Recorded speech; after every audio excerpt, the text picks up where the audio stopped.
किस लिए हुआ? महाभारत का युद्ध हुआ है शकुनी मामा की वजह से, शकुनी की वजह से।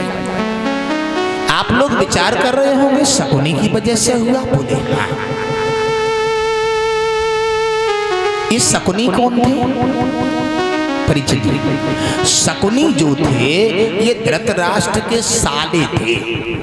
कौन थे? साले। माफी चाहेंगे कोई साले आए हों पंडाल में बैठे हों रिश्तेदारी में, वैसे कोई आए नहीं है आज, चलो नहीं आए हैं तो तभी तो कह रहा हूं। साले जो होते हैं इनके खेल बड़े निराले होते हैं, ये ऊपर से बड़े गोरे होते हैं लेकिन अंदर से बड़े काले होते हैं जो साले होते हैं। क्षमा चाहेंगे? अब कोई आए हो तो आज के साले में तो कोई कमी ना है ही नहीं, आज के साले में कोई कमी नहीं। और हम तुम तो सबका के साले हैं, पीढ़ी दर पीढ़ी कोई किसी का साला, कोई किसी का साला, कोई किसी का साला। लेकिन नहीं, वो साले की बात नहीं बता रहा हूं, आज के साले में कोई कमी नहीं है, पहले की बात बता रहा हूं, जरा गौर करें सभी लोग। जिस घर में साला रहता है उस घर का गया निकल दिवाला है। ओए ना कम दम बहनों इनके साले ने गजब कर डाला है।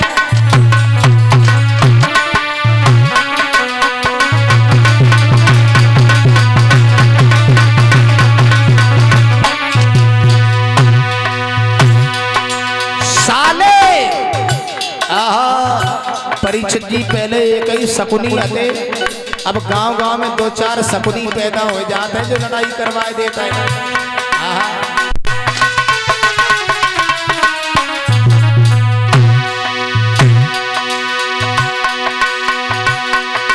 परमाल का साला माहिल था, माहिल माहिल दिन रात लड़ाई करवाई,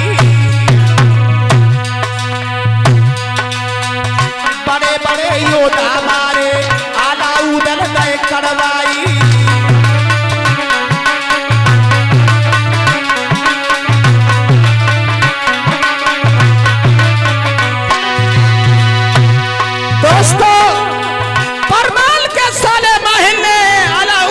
सुख से सोने नहीं दिया था मेरे प्यारे।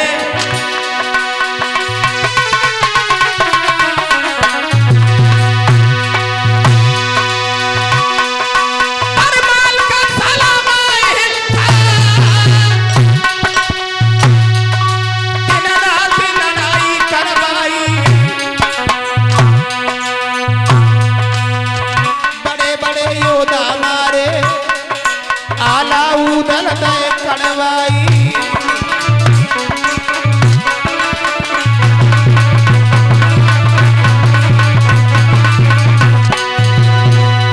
मेरे भैया साले को सस्ता मत समझो, जैसे समझो गरम मसाला है। ना कम दम जी जाओ के साले ने गजब कर डाला।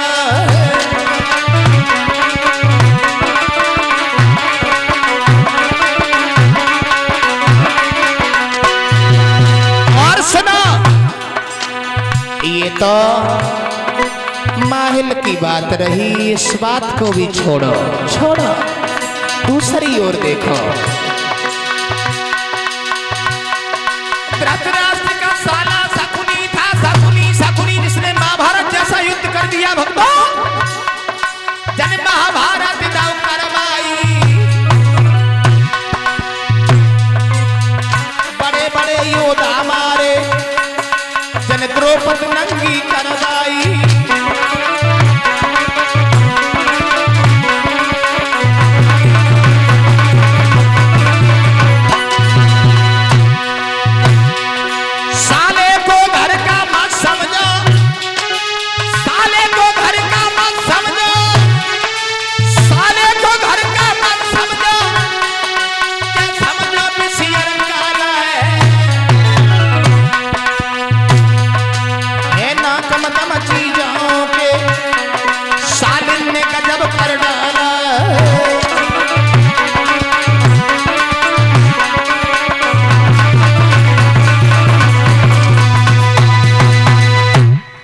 विद्वान कह रहे हैं महाभारत का युद्ध परीक्षित जी शकुनी की वजह से नहीं, माहल की वजह से नहीं, द्रौपदी मैया की वजह से नहीं। महाराज महाभारत का युद्ध तो आज भी हो रहा है और हर गांव में हो रहा है। ध्यान देंगे, हमारा तो मानना ये है कि जहां पर ईमानदारी के बीच में बेईमानी प्रवेश हो जाती है तो उस घर में तो महाभारत होना ही होना निश्चित है। जिस घर में एक भाई ईमानदार है साथियों, दूसरा भाई बेईमान बन के बैठ जाता है तो महाभारत तो होना ही होना है। परीक्षित जी, सभी सज्जनों से मैं निवेदन करना चाहूंगा, आधी रोटी खा लेना, एक रोटी खा लेना, बिना घी के खा लेना, लेकिन कभी दूसरे के हिस्सा को नहीं खाना। जो लोग एक दूसरे का हिस्सा खा लेते हैं वो जिंदगी में कभी सुखी नहीं रहते। परीक्षित जी, कभी सुखी नहीं रहते। जरा गौर करें सभी लोग, बेईमानी का पेड़ बुरा है, कोई लगा के देख ले, उसमें फल कड़ुआ आता, कोई खाए के देख ले। दगा किसी का सगा नहीं है, अंजबा के देख ले, जिन लोगों ने दगा किया है उनके घर जाके देख ले।